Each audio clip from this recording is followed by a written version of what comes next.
ఈ సీజన్లో చిక్కుడుకాయలు బాగా వస్తాయి కదండి. ఈ సీజనల్లో వెజిటబుల్ అనమాట చిక్కుడుకాయ. చాలా బాగుంటుంది. దీన్ని ఇంగ్లీష్లో బ్రాడ్ బీన్స్ అంటారు కదా.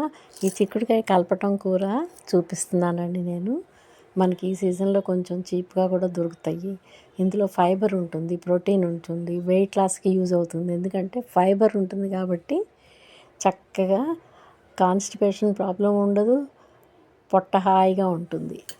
చిక్కుడుకాయ తాలింపు కూడా చాలా చాలా బాగుంటుందండి. నెక్స్ట్ టైం నేను ఆ రెసిపీ చేస్తాను. అది వెల్లుల్లి కారం వేసి చేస్తే చాలా బాగుంటుంది చిక్కుడుకాయ తాలింపు. ఈ గ్రేవీ కర్రీ రైస్లో కానీ చపాతీలో కానీ ఓట్స్లోకి అన్నిట్లోకి బాగుంటుందండి. ఈ కర్రీలోకి నేను చూపించబోయే గ్రేవీ వేరే ఏదన్నా పొడి కూరల్లో కూడా వేసుకొని చేసుకోవచ్చండి. అంత బాగుంటుందన్నమాట. ఇంకా లేట్ ఎందుకండి, రెసిపీలోకి వెళ్ళిపోదాము. ఇందుకోసం నేను 1/2 కేజీ చిక్కుడుకాయలు తీసుకున్నాను, ఒక 2 ఉల్లిపాయలు తీసుకున్నాను, తర్వాత కొంచెం కరివేపాకు, 1/2 కేజీకి తక్కువ కొంచెం టమాటాలు తీసుకున్నానండి. చిక్కుడుకాయలు శుభ్రంగా కడిగి ఈనెలు తీసేసి ఒలిచి పక్కకు పెట్టుకున్నాను. అలాగే ఉల్లిపాయ ముక్కలు కూడా కట్ చేసి పెట్టుకున్నాను. టమాటా కూడా నా స్టైల్లో చేతితోటి మ్యాష్ చేసి కట్ చేశాక పెట్టాను అనమాట పక్కకి. ఇంక లేట్ ఎందుకండి, రెసిపీలోకి వెళ్ళిపోదాం మనం. ఇప్పుడు నేను ఒక మందపాటి గిన్నె పెట్టుకున్నాను. గిన్నె పెట్టుకొని 2 స్పూన్లు నువ్వుల నూనె అండి. చలికాలంలో నువ్వుల నూనె వాడితే చాలా మంచిది కదా, అది వేసుకుంటున్నాను. నువ్వుల నూనె వేసాక అండి తాలింపు గింజలు వేసుకోవాలి కదా. వేడెక్కిపోయింది ఆయిల్. ఇందులో నేను ఆవాలు, కొంచెం మినప్పప్పు, జీలకర్ర వేసి ఎర్రగా వేగిపోవాలి. అవి వేగాక ఒక 2 ఎండుమిరపకాయలు కూడా తుంచి వేసుకోవాలి.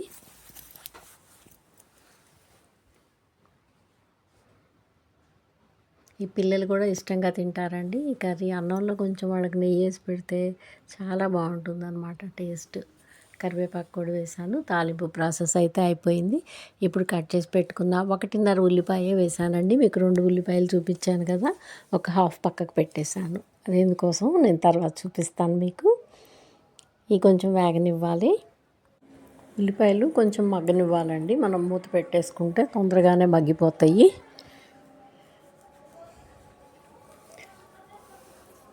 ఇందులో టమాటాలు కూడా వేసుకోవాలండి. మనం ముందుగా చిక్కుడుకాయలు నేను కడిగి చిన్న చిన్న ముక్కలు చేసి కట్ చేసి పెట్టుకున్నాను కదా, ఆ పీచ్ అంతా తీసేసి ఆ చిక్కుడుకాయలు వేసేస్తున్నాను. ఉల్లిపాయలు కొంచెం మగ్గాక అవి వేసి బాగా కలుపుకోవాలి. ఇవండి కొంచెం స్లోగానే కుక్ అవ్వాలండి. అంటే మీడియం ఫ్లేమ్కి కొంచెం తక్కువగా పెట్టుకున్నా పర్వాలేదు, అడుగంటకుండా ఉంటుంది. గిన్నె మందపాటి గిన్నెలోనే చేసుకుంటే బాగుంటుంది ఈ గ్రేవీ కర్రీ ఇది. ఇప్పుడు టేస్ట్కి సరిపడా సాల్ట్ వేసుకోవాలి, పసుపు వేసుకోవాలి. నేను రాక్ సాల్టే వేస్తున్నానండి. ఆ రాక్ సాల్టే నాకు అట్లా అలవాటు. ఎప్పుడన్నా మామూలు సాల్ట్ కూడా యూజ్ చేస్తుంటాను. ఇప్పుడు ఇది పసుపు కూడా ఒక స్పూన్, చిన్న స్పూన్ పసుపు వేసాను, సాల్ట్ వేసాను, పసుపు వేసి మూత పెట్టేస్తానండి. మూత పెట్టేసి ఒక 3 మినిట్స్ అన్న చిక్కుడుకాయ ముక్కలు మెత్తబడేంత వరకు కొంచెం ఉంచి లో ఫ్లేమ్లో పెట్టేసుకొని మూత పెడతాను. ఇప్పుడు మనం కట్ చేసి పెట్టుకున్నాను కదండి టమాటా ముక్కలు, నా స్టైల్లో నేను మ్యాష్ చేసి పెట్టాను కదా, ఆ టమాటా ముక్కలు కూడా ఈ చిక్కుడుకాయల్లో వేసేసి కలిపేయాలి.